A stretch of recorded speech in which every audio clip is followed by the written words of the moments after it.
समर्थ.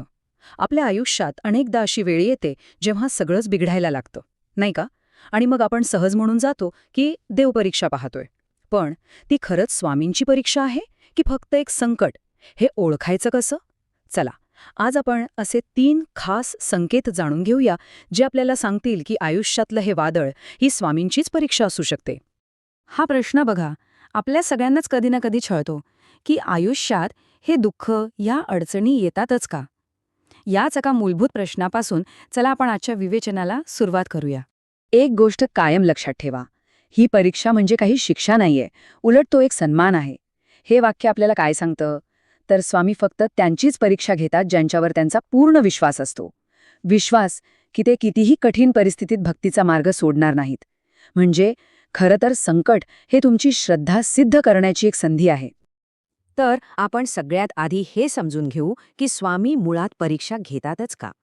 त्यानंतर ते 3 महत्वाचे संकेत पाहू आणि हो, सगळ्यात शेवटी ह्या परीक्षेतून यशस्वीपणे बाहेर कसं पडायचं हेही जाणून घेऊ.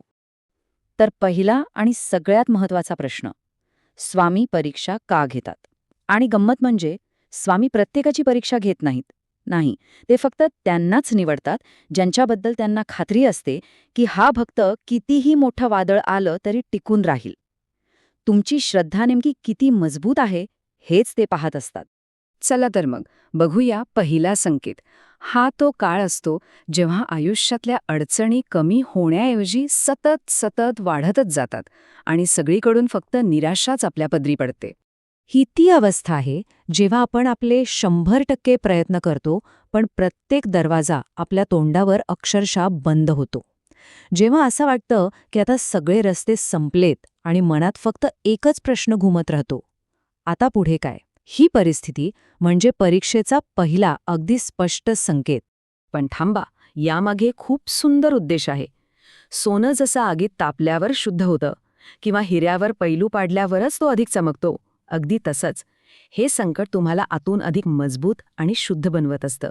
ही खरं तर भविष्यातल्या मोठ्या यशाची तयारी असते. आता बघूया दुसरा संकेत. हा बाहेरच्या परिस्थितीबद्दल नाहीये, तर आपल्या आत सुरू असलेल्या लढाईबद्दल आहे. जेव्हा संकटं इतकी वाढतात की आपला देवावरचा विश्वासच जडमडीत होऊ लागतो. या काळात मनात असे प्रश्न हमखास येतात. संकटांचं ओझं इतकं वाढतं की मनात शंका येते, देव खरंच आहे का?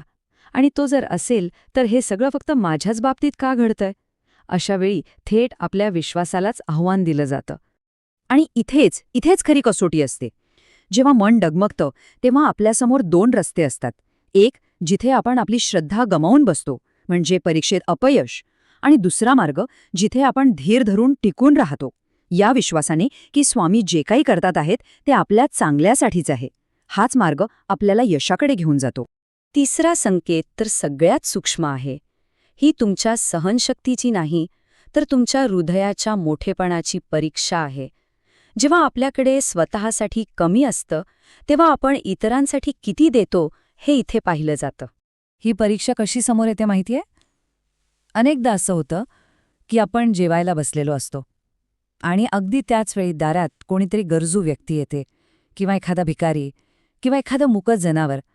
अशा वेळी आपल्या मनात काय भावना येते? आपण आपल्या ताटातला घास त्यांना देतो की नाही? हीच खरी परीक्षा असते.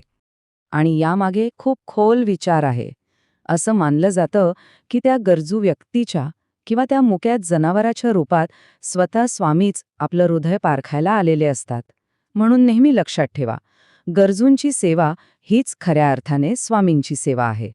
तर मग या परीक्षांमध्ये पास कसं व्हायचं? चला, आता यशस्वी होण्याचा मार्ग पाहूया. सगळ्यात पहिली गोष्ट म्हणजे आपला दृष्टिकोन. सुख आणि दुःख हे नाण्याच्या 2 बाजूंसारखे आहेत. ज्याला भुकेची खरी तडप काय असते हे कळतं, त्यालाच अन्नाच्या एका घासाची किंमत कळते. अगदी तसंच दुःखाशिवाय सुखाचं खरं मोल आपल्याला कधीच समजत नाही. या परीक्षेत उत्तीर्ण होण्याची गुरुकिल्ली तशी सोपी आहे. स्वामींवर अढळ श्रद्धा ठेवा, संकटांना धैर्याने सामोरे जा, प्रत्येकाशी करुणेने वागा, आणि ठाम विश्वास ठेवा की प्रत्येक परीक्षा ही आपल्याला अधिक चांगलं बनवण्यासाठीच आहे. हीच यशाची खरी चावी आहे. आणि आता जाता जाता एक प्रश्न स्वतःला नक्की विचारा. तुमच्या आयुष्यात जे सध्याचं संकट आहे ती केवळ एक अडचण आहे की तुमची परीक्षा? काय सांगावं? कदाचित हीच तुमची श्रद्धा आणि तुमचं आत्मिक बळ वाढवण्याची एक सुवर्ण संधी असेल. विचार करा. श्री स्वामी